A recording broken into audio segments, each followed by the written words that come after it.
नमस्कार सबके प्रणाम करी थी और अपने के देख रही थी ने संगीतमय कार्यक्रम हम मगहिया ही चैनल पर। और सबसे खुशी की बात है कि मसौड़ी के कलाकार, बुजुर्ग कलाकार जे खो गए थी न, उनका के ई चैनल पर ढूंढ ढूंढ के लावल जाता है और दिखावल जाता है। तो ई एपिसोड में हम फिर से आप लोगन के परिचय करावे ही अपन शानदार म्यूजिशियन से कि बेंजो पर बैठल हथिन नागेंद्र नाथ शर्मा, बहुत पुराना कलाकार हथिन और बहुत मंजल हथिन। और झाल पर संतोष कुमार हथिन, नाल वादक हमर जयनाथ कुमार जी हथिन।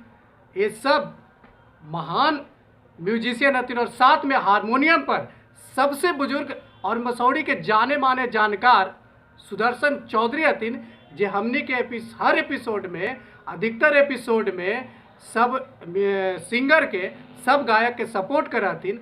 तो अब हम देर न करबे, जल्दी से हम शुरू करबे।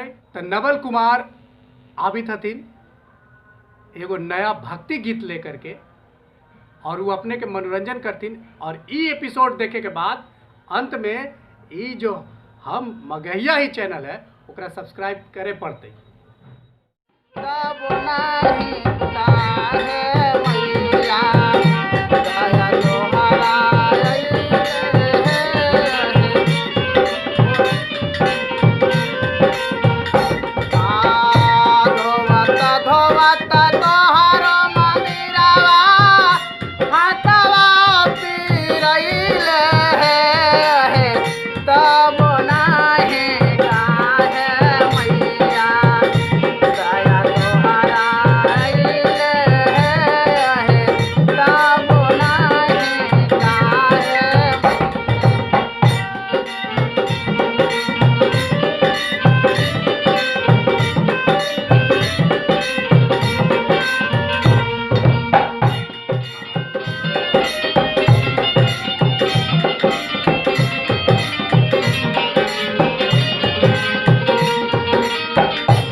मगहिया ही चैनल अपने लोग के देखावेला, अपने लोग के कलाकार से परिचय करावेला बनावल गेले है।